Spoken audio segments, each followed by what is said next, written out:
بسم اللہ الرحمن الرحیم۔ السلام علیکم محترم ناظرین و سامعین، آپ سن رہے ہیں دیوتا۔ تو آئیے بڑھتے ہیں کہانی کی جانب۔ اس کا مطلب یہ تھا کہ وہ یقین کر چکا ہے کہ کسی نے کینووینا کا تعاقب نہیں کیا ہے۔ اگر کوئی تعاقب کرنے والا اس کی نظروں میں آتا تو وہ لڑکی کے دماغ کو آزاد چھوڑ کر نہ جاتا۔ کینووینا سے پہلے بھی جان لیمبورڈا کے بنگلے سے ایک خاتون نکلی تھی اور ایک 12 سال کا لڑکا سائیکل پر کہیں گیا تھا۔ ہو سکتا ہے وہ خیال خوانی کرنے والا ان کے بھی دماغوں میں گیا ہو، وہاں بھی اسے ہمارا سراغ نہیں ملے گا۔ چونکہ ہم بھی خیال خوانی کے ذریعے ایسا کرتے ہیں، اس لیے ہمارا اندازہ درست نکلا۔ وہ پھر کینووینا کے دماغ میں آیا۔ اس لڑکی کی سوچ فوراً بدل گئی۔ وہ سوچنے لگی، میں ہنس رہی ہوں، ایک جوان کے بازوؤں میں رقص کر رہی ہوں اور خامخواہ سوچ رہی ہوں کہ یہ میری مرضی کے خلاف ہے۔ ناول تو میں آدھی رات کے بعد بھی واپس جا کر پڑھ سکتی ہوں۔ دراصل میں خود ہی نارمل نہیں ہوں، الٹی سیدھی باتیں سوچتی رہتی ہوں۔ وہ جس نوجوان کے ساتھ رقص کر رہی تھی، میں اس کے دماغ میں گیا، کیونکہ خیال خوانی کرنے والا اس نوجوان پر دشمن ہونے کا شبہ کر رہا ہوگا۔ نوجوان کے چور خیالات نے بتایا کہ وہ ایک بہت بڑے بزنس مین کا بیٹا ہے، جوان لڑکیوں سے دوستی کرتا ہے، ان پر فراخ دلی سے رقمیں خرچ کرتا ہے اور زندگی کو ہنستے کھیلتے گزارتا جاتا ہے۔ اس خیال خوانی کرنے والے کو مایوسی ہوئی ہوگی، میرا بیٹا اس کی نظروں میں نہیں آیا تھا اور کینووینا کے قریب آنے والا جوان دشمنوں میں سے نہیں تھا۔ میں نے سلمان سے کہا، کسی لڑکی کو اطمینان سے ٹریپ کر کے اسے تنویمی عمل کے ذریعے جو بناؤ۔ دشمنوں کو یقین ہو گیا ہے کہ ہم جان لیمبورڈا کی طاق میں نہیں ہیں، ہم ڈمی جو کو اطمینان سے استعمال کریں گے۔ میں لیلا کے پاس آیا۔ وہ خیال خوانی کے ذریعے شینا جارجیا کے دماغ میں پہنچی ہوئی تھی۔ شینا ایک ہوٹل کے کمرے میں خیال خوانی کی لوریاں سن کر سو گئی تھی۔ اب لیلا اس پر عمل کر رہی تھی۔ جب وہ ٹرانس میں آ گئی تو اس نے پوچھا، تمہارا نام کیا ہے؟ وہ سحر زدہ لہجے میں بولی، میرا نام شینا جارجیا ہے۔ لیلا نے حکم دیا، تمہارا نام شینا نہیں لیلا ہے۔ وہ بولی، میرا نام شینا نہیں لیلا ہے۔ تمہارا فرضی نام شینا جارجیا ہے اور تم فرضی نام اختیار کر کے جنرل کے خاص آدمیوں کو ٹریپ کرنے آئی ہو۔ شینا نے حکم کی تعمیل کرتے ہوئے یہی باتیں دہرائیں۔ لیلا نے پوچھا، تم ذہنی مریضہ کیوں ہو؟ اپنے اندر چھپی ہوئی تمام باتیں زبان پر لاؤ۔ وہ کہنے لگی، میں ایک کمزور لڑکی ہوں، لیکن اپنی کمزوری کا اعتراف نہیں کرتی ہوں۔ کسی کے مظالم یاد کر کے رونا آتا ہے تو ہنسنے گانے اور ناچنے لگتی ہوں۔ اس طرح میرے آنسو اور ایک لڑکی کی کمزوری چھپ جاتی ہے۔ کیا خود کو نیم پاگل ظاہر کر کے اچھا لگتا ہے؟ صرف نیم پاگل نہیں، میں مکمل طور پر پاگل ہو جانا چاہتی ہوں، تاکہ دیوانگی میں دنیا کے دکھ بھول جاؤں اور ایک دن اسی طرح بے خبری کے عالم میں مر جاؤں۔ تم آئندہ ہوش مندوں کی طرح زندگی گزارو گی۔ میں آئندہ ہوش مندوں کی طرح زندگی گزاروں گی۔ تم اپنی پچھلی زندگی بھول جاؤ گی اور لیلا کے نام سے نئی زندگی گزارو گی۔ شناختی کارڈ اور پاسپورٹ کے مطابق فرضی نام شینا جارجیا کہلاؤ گی۔ اس نے لیلا کے احکامات کو زبان سے دہرا کر وعدہ کیا کہ وہ آئندہ یہی کرے گی۔ اس کے دماغ میں یہ باتیں نقش کرائی گئیں کہ وہ فرحاد علی تیمور کی شریک حیات ہے۔ اس تعلق سے تمام رشتہ داروں کے نام بھی اسے یاد کرائے گئے۔ اس کے اندر نئی زندگی گزارنے اور خطرات سے کھیلنے کا حوصلہ پیدا کیا گیا۔ پھر لیلا نے اسے تنویمی نیند سلا دیا، دماغی طور پر اپنی جگہ واپس آ گئی۔ ادھر پارس ہوٹل ڈلائلا میں پہنچ گیا تھا۔ میں اس کے دماغ میں نہیں جا سکتا تھا۔ بعد میں پتہ چلا کہ مرینا سے کیا باتیں ہوئیں۔ وہ ہوٹل کے کمرے میں انتظار کر رہی تھی۔ پارس کو دیکھ کر بولی، پہلے یہ بتاؤ تم اصلی ہو نا؟ نہیں، میں پارس کی ڈمی ہوں، تمہیں دھوکہ دینے آیا ہوں۔ اس نے خیال خوانی کی پرواز کی، پارس کے دماغ میں پہنچی، پھر بولی، میں مرینا ہوں۔ وہ چپ چاپ کھڑا رہا۔ مرینا اس کے ذریعے ہوٹل کے کمرے میں خود کی موجودگی دیکھ کر مطمئن ہو گئی، پھر مسکرا کر بولی، میرے آنے پر تم نے سانس کیوں نہیں روکی؟ تمہارے دماغ میں شک و شبہات کے جو کیڑے کلبلا رہے تھے، انہیں دور کرنے کے لیے خاموشی ضروری تھی۔ کیا یقین ہو گیا کہ تمہارے جسم سے کھیلنے اور تمہاری عزت کی دھجیاں اڑانے کے لیے میری کوئی ڈمی نہیں آئی ہے؟ جس طرح تم نے حمائلہ کی عزت کو سستا کر دیا، اسی طرح میں ابھی تمہاری عزت کو 2 کوڑی کی بنا سکتا تھا۔ وہ قریب آئی، پھر اس کی گردن میں باہیں ڈال کر بولی، تم مجھے کسی دوسرے کی تنہائی میں برداشت نہیں کر سکتے۔ میں جانتی ہوں مجھے تم دل کی گہرائیوں سے چاہتے ہو۔ میں اپنی غلطی تسلیم کرتی ہوں۔ जिसे गलती का एहसास हो जाए उसे मजीद शर्मिंदा नहीं करना चाहिए।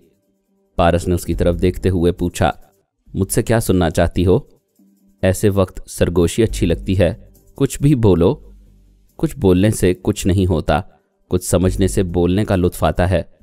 क्या मैं नादान हूँ, समझती नहीं हूँ? दानाई का फौरन पता चल जाता है, नादानी का पता चलते चलते देर हो जाया करती है। जैसे बहुत देर बाद पता चला कि तुम्हारे जैसी दाना लड़की भी नादान बन जाया करती है। तुम फिर वही बात छेड़ रहे हो। मैं हमायला की बात नहीं कर रहा हूँ, जनरल की बात कर रहा हूँ। वो तुम्हारे चारों तरफ ऐसा मजबूत जाल बिछा रहा है जिसमें फंसने के बाद सोचने और पछताने का मौका नहीं मिलेगा। क्या तुमने जनरल को रास्ते से हटाने के लिए कुछ किया है? कोशिश कर रही हूँ, लेकिन प्यार के वक्त प्यार की बातें करो।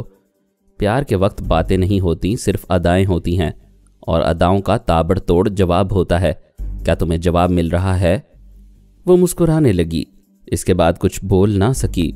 पारस उसे बोलने के काबिल ही नहीं छोड़ता था। वो गुब्बारे की तरह आसमान पर उड़ती थी और वो गुब्बारे की हवा निकाल कर उसे ज़मीन पर ले आता था। वो बड़ी देर तक कुछ समझ नहीं पाती थी। उसके अंदर शराब भर जाती थी। पता नहीं वो कैसा जहरीला था। बड़ी देर तक वो नशे में चूर रहती थी। आंखों के सामने दरो दीवार घूमने लगते थे।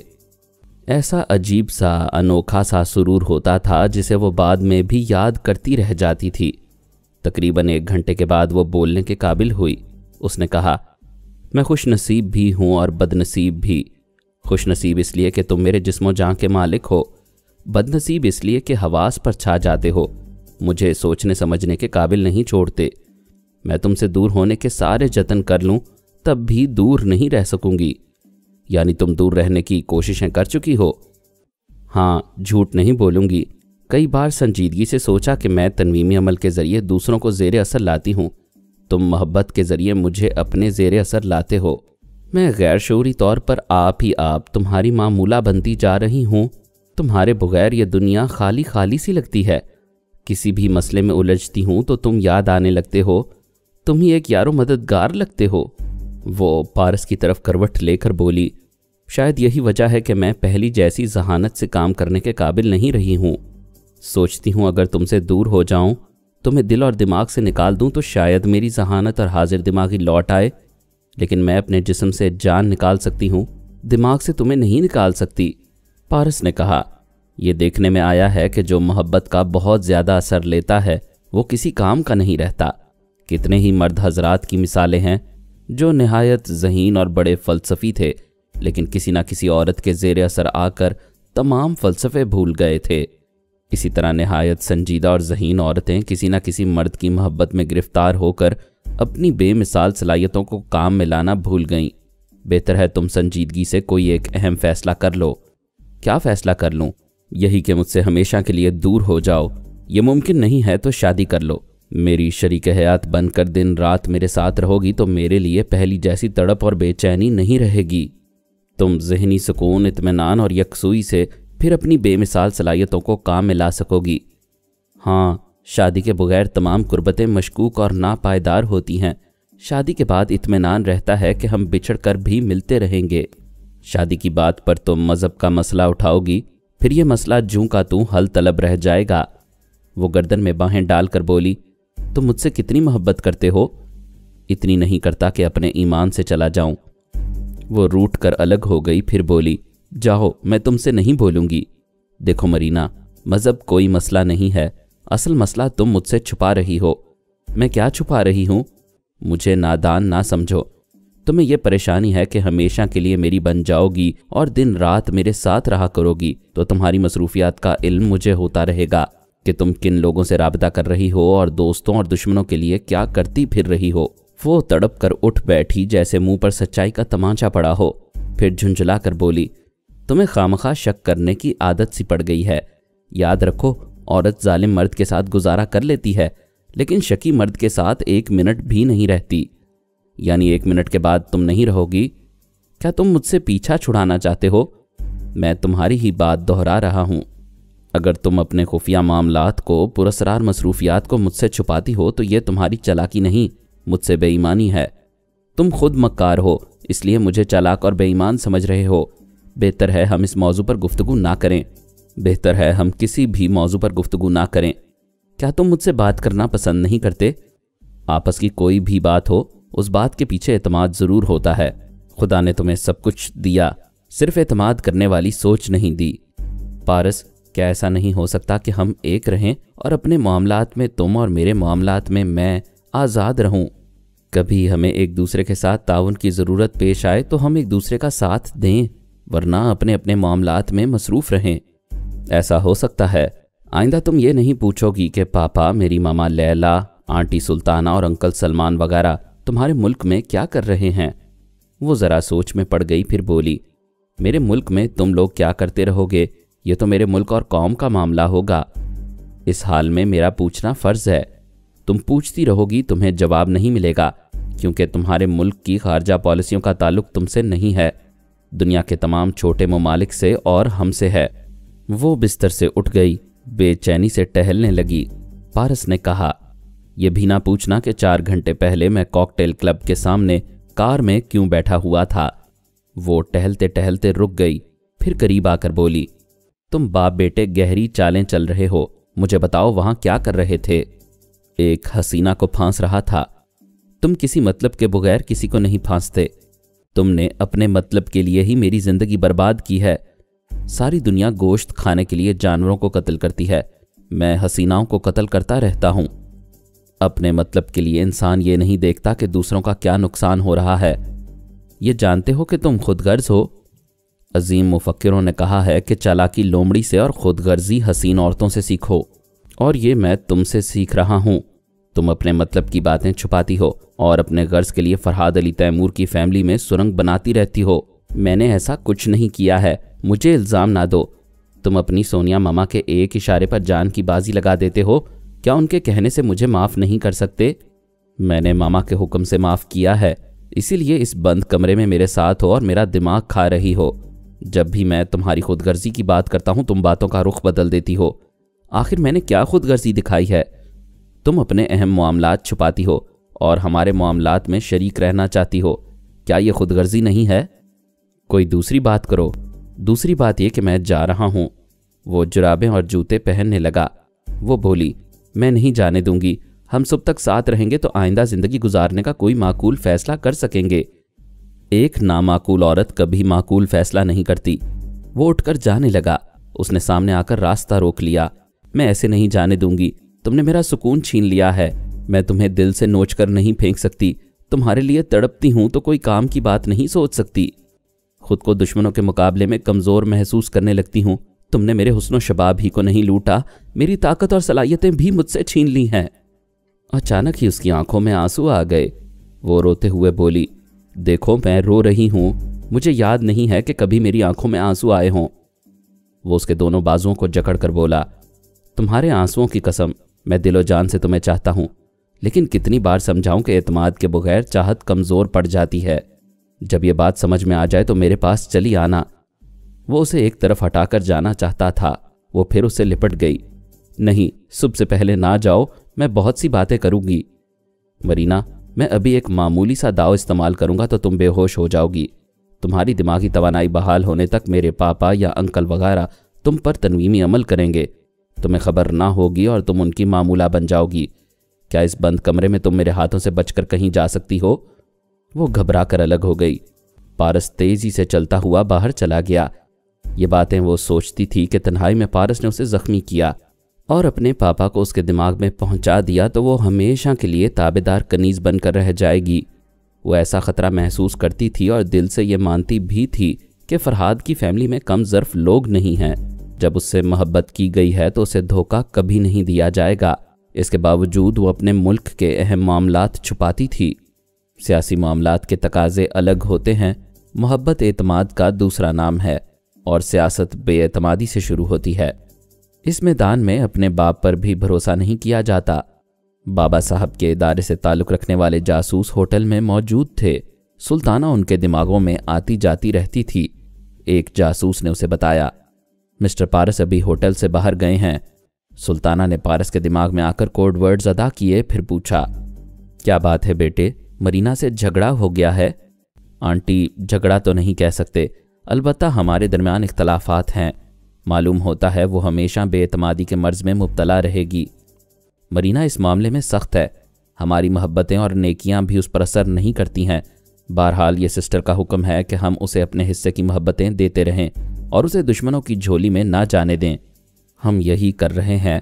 हमारी मोहब्बतों के बायस उसे आज़ादी मुयस्सर है, वरना आज वो आप लोगों की मामूला और ताबेदार होती। अब उसका जिक्र छोड़ दो, जाकर नींद पूरी करो। मैं तुम्हारे पापा को तुम्हारे बारे में बता दूंगी।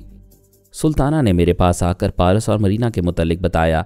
मैंने कहा, मरीना को उस होटल से बखैरियत निकल कर जाने दो, उससे पहले तुम ना जाना, हो सकता है दुश्मन उसकी ताक में हो। अपने सुराग रिसानों से कहो उसे खैरियत से घर पहुंचा दें और उसे ताकुब का शुबा ना होने दें। सुल्ताना चली गई। वहां रात का 1 बजा था।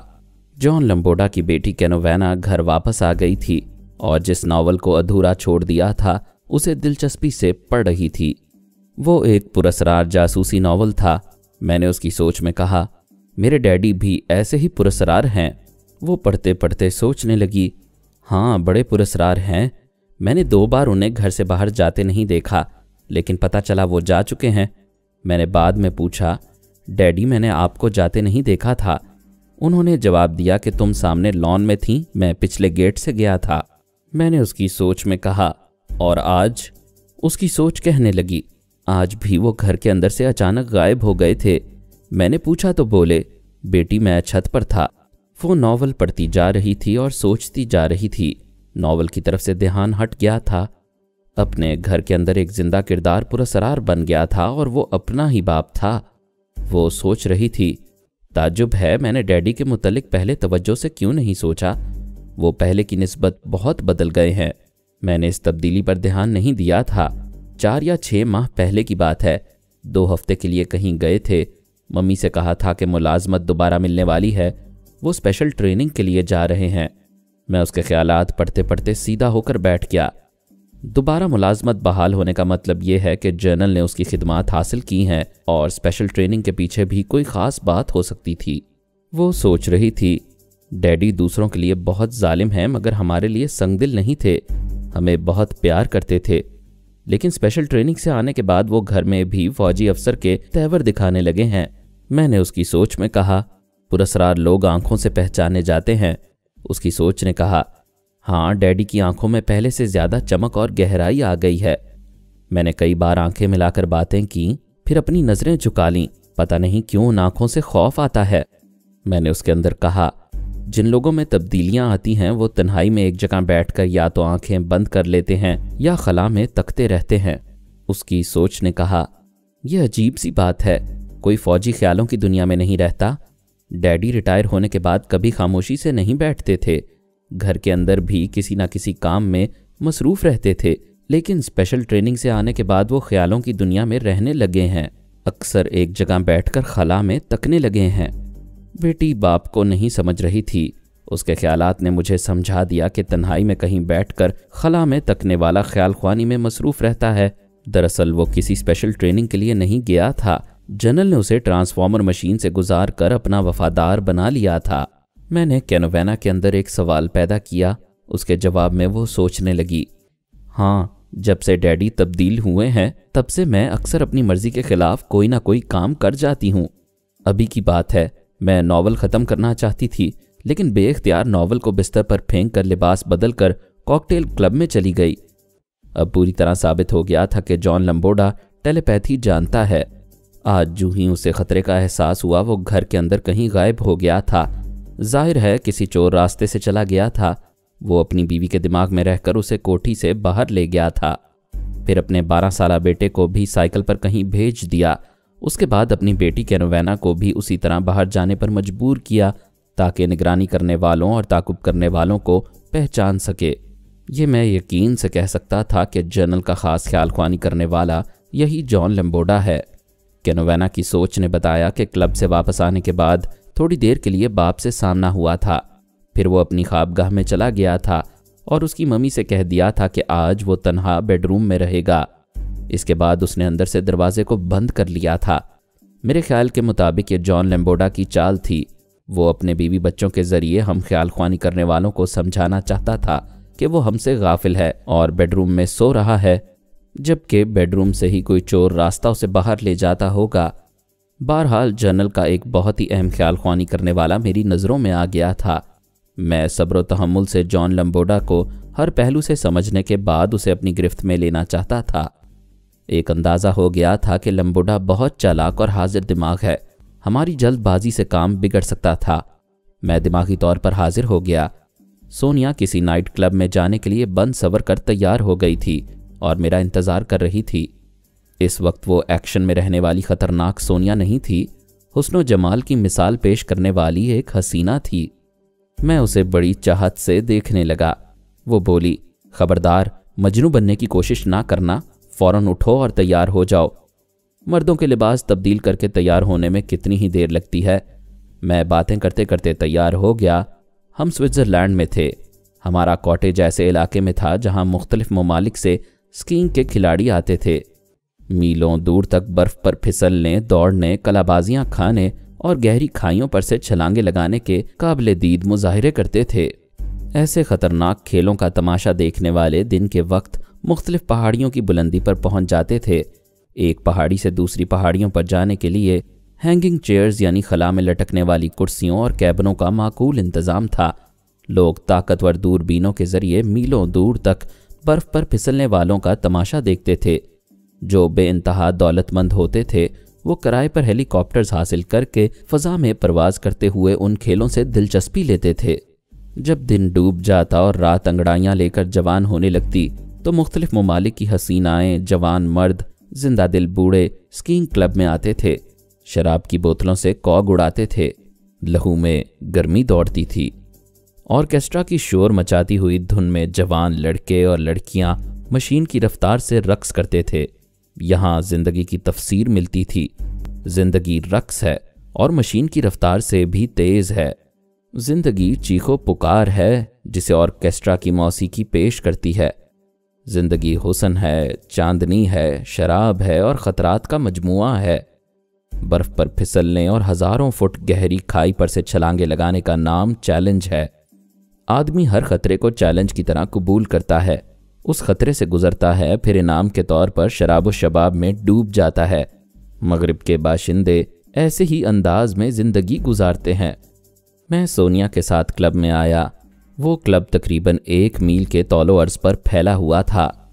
शराब खाना, कुमार खाना, dining hall, dance floor, indoor games और रंग बरंगे फवारों वाले बागीचे दूर दूर तक दिखाई देते थे। एक जगह से दूसरी जगह जाने के लिए ट्रॉली कारें थीं। हम एक कार में डांस फ्लोर पर आए। आजकल हमारी जिस्मानी वर्जिशें नहीं हो रही थीं।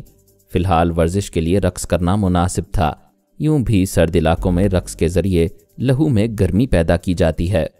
हम दोनों मौसीकी की लय पर वक्फे वक्फे से 1 घंटे तक डांस करते रहे और बातें करते रहे। सोनिया ने कहा, हमने आराम, सुकून और मुसरतों से भरपूर ज़िंदगी बहुत कम गुजारी है। ऐसा लगता है सदियां गुजारने के बाद हमें ये ज़िंदगी मिली है। मैंने कहा, अब हम चाहें तो ऐसी ही दिलचस्प ज़िंदगी गुजार सकते हैं। माशाअल्लाह हमारे दोनों जवान बेटे जहानत और शाहज़ोरी में बेमिसाल हैं।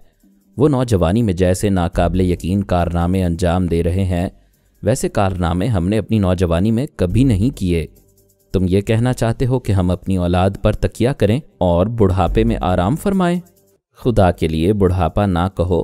तुम जवानी का वो सूरज हो जो हमेशा सवा नेज़े पर रहता है। ये तुम्हारी आंखें कहती हैं।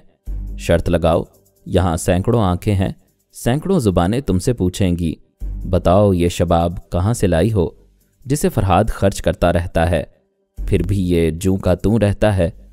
वो खिलखिलाकर हंसने लगी। मैं उसके साथ हंसते हुए मेज़ पर आया, फिर घड़ी देख कर बोला, डिनर का वक्त निकला जा रहा है। 11 बजे के बाद यहाँ खाना नहीं मिलेगा, सिर्फ सैंडविचेस और कॉफ़ी पर गुजारा करना होगा। हम वहाँ से उठकर डाइनिंग हॉल में आए। हॉल खाने पीने वालों से भरा हुआ था। इसके बावजूद हमें एक मेज़ खाली मिल गई। हमने वहाँ बैठकर खाने का ऑर्डर दिया। सोनिया ने कहा, जहाँ तक नज़र जाती है सभी हंसते बोलते नज़र आते हैं। ऐसा लगता है हमारी दुनिया में दुख, मुसीबतें, आंसू और आहें नहीं हैं, सिर्फ कहकहे ही कहकहे हैं। काश दुनिया के आखिरी सिरे तक किसी के लिए कोई ख़तरा, कोई खौफ ना होता। मैंने पूछा, تمہارا کیا خیال ہے کہ یہاں کے ہنستے بستے ماحول میں کسی کو موت نہیں آئے گی؟ اگر موت ہر جگہ آتی ہے تو اس کا مطلب ہے کہ موت سے پہلے خطرہ پیدا ہوتا ہے۔ یہاں بھی خطرات اور مصیبتیں ہوں گی، لیکن یہ سب کہکہوں میں چھپی ہوئی ہیں۔ میری بات ختم ہوتے ہی ٹھائیں سے گولی چلنے کی آواز گونج گئی۔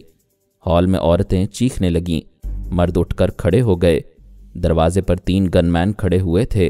ان میں سے ایک کہہ رہا تھا، دوسری گولی چلنے سے پہلے اپنی اپنی جگہ بیٹھ جاؤ، میں نہیں چاہتا کوئی یہاں سے باہر جائے۔ سب لوگ سہم کر بیٹھ گئے۔ عورتوں نے اپنے ہونٹوں کو سختی سے بند کر لیا۔ میں نے مسکرا کر سونیا کی طرف جھکتے ہوئے کہا، خواہ کتنے ہی کہے گونجتے رہیں، مصیبتیں اپنا راستہ بنا ہی لیتی ہیں۔ وہ تینوں اپنی اپنی گن اٹھائے ہال میں میزوں کے درمیان چل رہے تھے۔ دوسرے دروازے سے بھی 3 گن مین آ گئے تھے۔ وہ سب ہال میں بیٹھے ہوئے مرد عورتوں کو ٹٹولتی ہوئی نظروں سے دیکھتے جا رہے تھے۔ ان کا سرگنا کہہ رہا تھا، یہاں ایسے جتنے بوڑھے ہیں جو حال ہی میں شادی کر کے ہنی مون منانے آئے ہیں، وہ اپنی بوڑھی دلہنوں کے ساتھ کھڑے ہو جائیں۔ سونیا نے سرگوشی میں کہا، یہ ہمیں تلاش کر رہے ہیں۔ میں نے کہا، بکواس نہ کرو، ہم بوڑھے نہیں ہیں۔ مانتی ہوں نہیں ہیں، لیکن دنیا ہماری عمر کا حساب کرتی ہے۔ ہال میں 3 ادھیڑ عمر کے جوڑے اٹھ کر کھڑے ہو گئے تھے۔ ایک جوڑا ہمارے قریب ہی ایک میز کے پاس تھا۔ کھڑا ہونے والا شخص پوچھ رہا تھا، تم لوگوں کو بوڑھوں سے کیا دشمنی ہے؟ اس کی بیوی نے کہا، ہم ایسے بھی بوڑھے نہیں ہیں، کیا اس عمر میں شادی کرنا گناہ ہے؟ سرگنا نے گرج کر کہا، یو شٹ اپ، فضول باتیں نہ کرو، اپنے اپنے نام بتاتے جاؤ۔ میں نے اس بوڑھے کی زبان سے کہا، میرا نام فرحاد علی تیمور ہے۔ وہ 6 گن مین چونک کر اسے دیکھنے لگے۔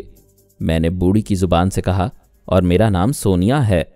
چونکہ میں بوڑھے کے دماغ سے نکل آیا تھا، اس لیے وہ چونک کر بولا، نہیں، میرا نام جوزف اینڈرسن ہے، پتہ نہیں میں نے کیسے غلط نام بتا دیا۔ بوڑھی نے میری مرضی کے مطابق کہا، ہاں میں نے بھی غلط نام بتایا ہے، میرے دماغ کے اندر کچھ ہو رہا ہے۔ سرگنا نے کہا، اس کا مطلب ہے یہاں فرحاد اور سونیا موجود ہیں اور ٹیلی پیتھی کے ذریعے ہمیں گمراہ کرنا چاہتے ہیں۔ میں فرحاد کو چیلنج کرتا ہوں وہ میرے دماغ میں آئے۔ میرا دماغ فولاد ہے، فولاد، مجھ پر ٹیلی پیتھی کا ہتھیار اثر نہیں کرے گا۔ ایک شخص ایک حسینہ کے ساتھ ہال میں آ رہا تھا۔ دروازے پر پہنچ کر مسلح بدماشوں کو دیکھتے ہی حسینہ کے ساتھ پلٹ کر بھاگنے لگا۔ سرگنا اور اس کے ساتھیوں نے ادھر گھوم کر دیکھا۔ ان کی سمجھ میں یہ آیا کہ ہال کی کسی میز سے اٹھ کر سونیا اور فرحاد بھاگ رہے ہیں۔ وہ سب ادھر دوڑتے ہوئے جانے لگے۔ وہ جس دروازے کی طرف جا رہے تھے وہ دروازہ دور تھا۔ میں نے اپنی کرسی سے ایک پاؤں آگے بڑھایا۔ ایک گن مین میرے پاؤں سے الجھ کر اوندھے منہ گرا۔ میں نے اپنا پاؤں واپس کھینچ لیا۔ وہ جھنجھلا کر گالیاں دیتا ہوا اٹھا اور ادھر ادھر دیکھتے ہوئے بولا، ایک ایک کو گولی مار دوں گا۔ لیکن گولی مارنے کی فرصت نہیں تھی۔ سونیا اور فرحاد کے پیچھے جانا ضروری تھا۔ وہ دوڑتا ہوا ہال سے باہر گیا۔ مسلح گنڈوں کے جاتے ہی ہال میں بیٹھے ہوئے لوگ کھانا چھوڑ کر بھاگنے لگے۔ جسے میں نے ٹانگ مار کر گرایا تھا اس کے دماغ میں مجھے جگہ مل گئی۔ اس کے سرگنا نے چیلنج کرتے وقت یہ بھلا دیا تھا کہ میں اس کے اندر پہنچنے کے لیے اس کے ساتھیوں کو سیڑھی بنا سکتا ہوں۔ پولیس والے آ گئے تھے اور لوگوں کو یقین دلا رہے تھے کہ مسلح افراد سے کسی کو نقصان نہیں پہنچے گا۔ وہ لوگ سونیا اور فرحاد سے نمٹ کر چلے جائیں گے۔ پولیس افسر کی باتوں سے ظاہر تھا کہ ان مسلح افراد کو وہاں کی حکومت کی حمایت حاصل ہے۔ میں نے افسر کے دماغ میں پہنچ کر معلوم کیا۔ پتہ چلا کہ اس کے اعلیٰ افسر نے حکم دیا ہے کہ مسلح افراد کو چھوٹ دی جائے۔ میں نے افسر کے اندر یہ خیال پیدا کیا کہ وہ اپنے اعلیٰ افسر کو کلب میں پیدا ہونے والی افراتفری کے متعلق رپورٹ دے۔ اس نے میری مرضی کے مطابق عمل کیا۔ اپنے اعلیٰ افسر کو فون پر مخاطب کیا۔ اس سے کہا، سر، کلب کی انتظامیہ شکایت کر رہی ہے۔ ان مسلح افراد نے ایک فائر کر کے دہشت پھیلا دی ہے۔ دوسری طرف سے کہا گیا، سونیا اور فرحاد کو تلاش کرنے میں ان کی مدد کرو، یہ معاملہ جلد ہی ختم ہو جائے گا۔ میں اعلیٰ افسر کے دماغ میں پہنچ گیا۔ وہاں اس کے خیالات سے پتہ چلا کہ مقامی حکمرانوں پر امریکی حکومت کا دباؤ پڑا ہے۔ ان سے کہا گیا ہے کہ سونیا اور فرحاد ہنی مون منانے آئے ہیں۔ ان پر جو بھی گزرے وہاں کی حکومت اس کا نوٹس نہ لے اور ان کے خلاف اقدامات کرنے والوں کو سہولیات فراہم کرتی رہے۔ ہماری میز پر ہماری پسند کا کھانا آ گیا۔ میں نے کھانا شروع کرتے ہوئے سونیا سے کہا، یہ امریکی جنرل کے پالتو کتے ہیں، مقامی حکومت ان سے تعاون کر رہی ہے۔ سونیا نے کہا، یہ تعداد میں جتنے بھی ہوں हम निमट लेंगे, लेकिन इसकी इत्तला फ्रांस के हुकाम को ज़रूर दो। मैंने खाने के दौरान फ्रांस के फ़ौजी जनरल को यहाँ के तमाम हालात से आगाह कर दिया। जनरल ने कहा, फरहाद साहब इत्मीनान रखें, अब मकामी हुकूमत पर हमारा दबाव पड़ेगा। स्विट्ज़रलैंड से अमेरिका हज़ारों मील दूर है और हम पड़ोस में हैं। यहाँ के हुक्मरानों को हमारी दुश्मनी बहुत महंगी पड़ेगी। हमने खाने के बाद कॉफ़ी का ऑर्डर दिया, फिर मैं एक मुसल्ला शख्स के दिमाग में पहुंच गया। डॉक्टर मोहम्मद उनीब सलीमी के साथ मज़ीद अक़सात सुनने के लिए हमारे चैनल का सब्सक्राइबर बनें और साथ ही बेल आइकन को क्लिक करें ताकि आपको हर आने वाली नई वीडियो के मुतालिक नोटिफिकेशंस मिलती रहें। हमारी वीडियोस को लाइक और शेयर करें और हमें अपनी दुआओं में याद रखिएगा। ISI और पाक आर्मी जिंदाबाद, पाकिस्तान पाइंदाबाद। हम फिर मिलेंगे इंशाअल्लाह एक नई किस्त के साथ। तब तक के लिए अल्लाह हाफिज़।